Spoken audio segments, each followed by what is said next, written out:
La parole est à Olivier Faure pour le groupe socialiste et apparenté pour une durée de 10 minutes. Bonjour.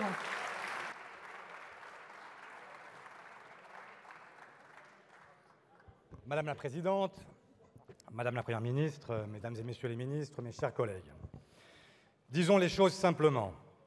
Cette motion de défiance ne bloquera rien, mais elle réparera la première faute de votre mandature.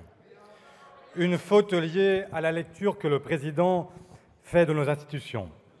Le vote de confiance ne serait que le blanc-seing que sa majorité devrait accorder au Premier ministre.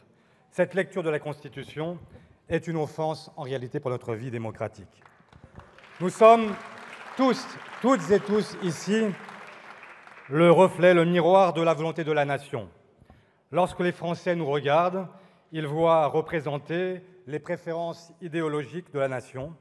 Et lors d'un vote de confiance, chaque Français retrouve cette part de la souveraineté qu'il nous a confiée en même temps qu'il constate que sa volonté va devoir composer avec les volontés qui diffèrent de la sienne, mais qui, toutes ensemble, forment la souveraineté de la nation. Le vote de confiance, c'est ce moment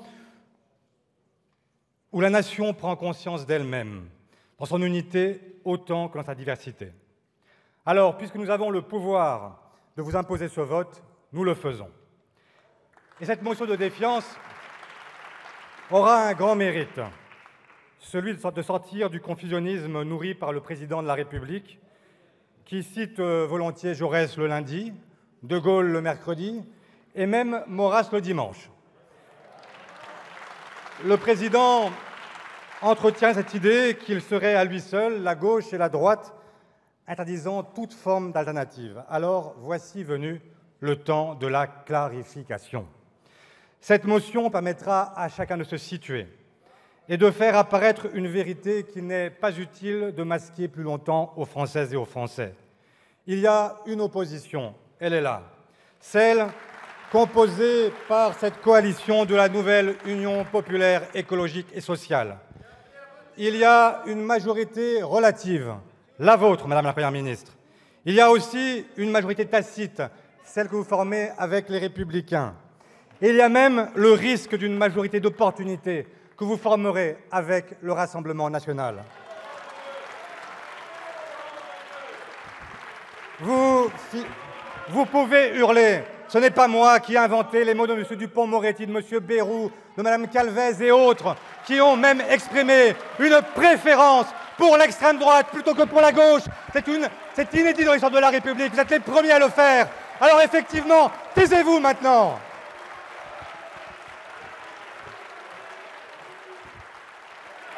Vous fissurez toutes les digues qui, depuis le gouvernement provisoire du général de Gaulle, ont jusqu'ici protégé la République du nationalisme.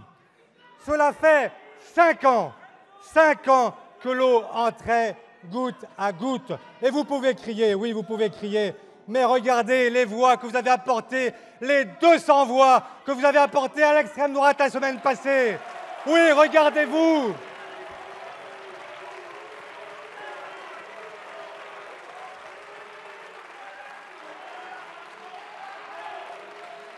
Ce week-end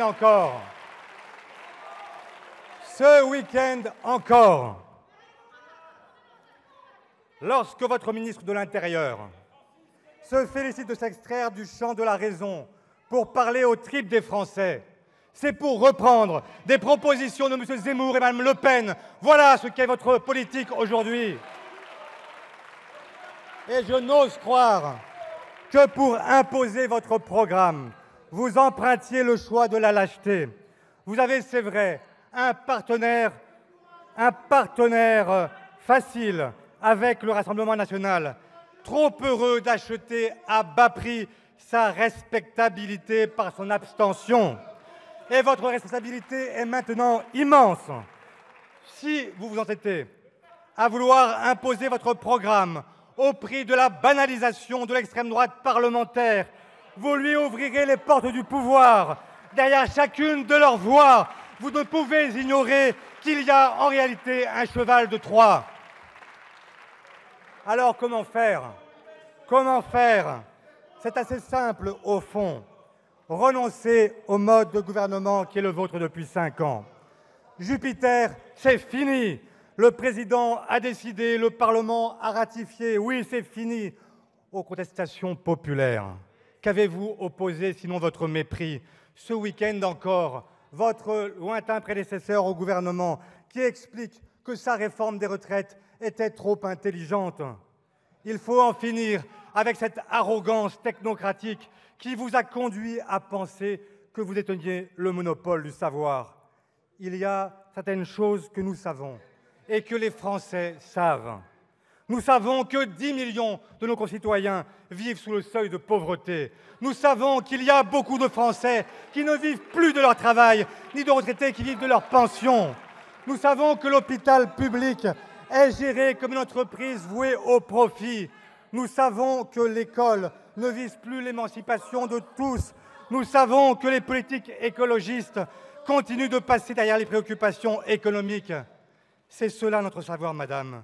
C'est ce savoir élémentaire que nous opposons à toutes vos certitudes. Vous nous opposez la dette, mais la seule dette que nous ne pouvons pas laisser à nos enfants, c'est la dette écologique. C'est la dette pour laquelle nous n'avons pas le choix parce qu'elle est irréversible et que ses conséquences sont en cascade. Sécurité alimentaire, mouvement migratoire, 6e extinction de masse. Ce que nous avons fait contre la Covid, est-ce que nous ne pourrions pas le faire maintenant pour la planification écologique? Alors, si vous voulez, je reprends vos mots, redonner un sens, une vertu au mot compromis. Partez de ce diagnostic qui est incontestable. Dites-nous ce que vous êtes prête à abandonner de cette camisole libérale qui vous interdit d'engager les mesures et les bifurcations que le pays attend. Oui, il faut de nouveaux compromis. Des compromis qui adaptent la France aux nouveaux défis et aux grandes transitions que nous devons entreprendre. Écologiques, numériques, sociales, démocratiques et même géopolitiques. À cela, nous sommes prêts. Mais un compromis ne procède jamais de l'injonction ni ne relève du chantage au chaos. Je vous ai entendu dire « le désordre et l'instabilité ne sont pas une option ». Alors, mettons-nous d'accord. Le débat, ce n'est pas le désordre. Le désordre, ce n'est pas davantage... Le désordre, monsieur, ce n'est pas davantage le chahut dans l'hémicycle, qui n'est rien comparé à la colère qui gronde dehors, qui n'est rien par rapport à ce que les murs épais des palais filtrent à vos oreilles. Le vrai désordre, le seul vrai désordre que je connaisse, c'est celui de l'injustice et c'est celui que vous devez entendre. Vous vous proclamez à la tête d'un gouvernement d'action. Personne ne vous reproche de ne pas avoir agi pendant 5 ans. Nous vous reprochons d'avoir agi au détriment de toute idée de justice, qui est très différent. Vous prétendez maintenant que vous ne voulez pas lever de nouvel impôt. C'est vrai pour les premiers de cordée. Mais vous avez prolongé la CRDS de 9 ans pour prélever 121 milliards supplémentaires sur les Français. Vous voulez maintenant reculer l'âge de la retraite de 3 ans pour accéder à une pension identique. Or, qu'est-ce autre qu'un impôt, un nouvel impôt sur ceux qui devront cotiser plus longtemps, un impôt sur la vie de ceux qui ont les métiers les plus pénibles. Si vous souhaitez vraiment trouver des points d'accord avec les socialistes, avec les insoumis, avec les écologistes, avec les communistes, comprenez d'abord que notre raison d'être, ce n'est pas l'abdication devant le capital. Nous sommes ici les représentants du travail. Alors, êtes-vous prêts à accorder le SMIC à 1 500 €? Êtes-vous prêts à faire en sorte que les travailleurs Uber soient désormais présumés salariés parce qu'ils sont subordonnés à leur entreprise? Êtes-vous prêts à faire en sorte que les actionnaires ne soient plus les seuls décisionnaires et faire en sorte que le conseil d'administration ne soit plus fermé aux salariés et qu'il soit désormais à parité entre les représentants du capital et du travail? Êtes-vous prête à faire en sorte que l'ambition républicaine que vous prétendez ne soit plus utilisé simplement comme un argument d'autorité qui permettrait de clore toute forme de contestation. C'est un contresens total, absolu. La République n'est pas un monument figé dont vous détiendriez les droits exclusifs. Elle est une promesse jamais totalement accomplie, un horizon qui permet d'avancer vers l'émancipation de chaque individu. Et chaque fois que cette promesse est vécue comme un mensonge, alors tout s'effondre. La République est vivante lorsque nous progressons ensemble vers plus d'égalité, lorsque l'État agit pour tous et non pas pour le bénéfice de quelques-uns. C'est dans ces moments-là que la nation prend corps et l'unité nationale prend forme. Madame la Première ministre, je conclus. Montrez-nous que vous avez changé. Mon cher collègue. Oui, je conclus. Il y a 35 secondes, vous auriez dû conclure, mon cher collègue. Merci beaucoup. C'est accordé avec sa faiblesse. Je vous remercie, Monsieur Faure. La parole est à l'orateur suivant. Monsieur Faure, je vous remercie de quitter la tribune, s'il vous plaît.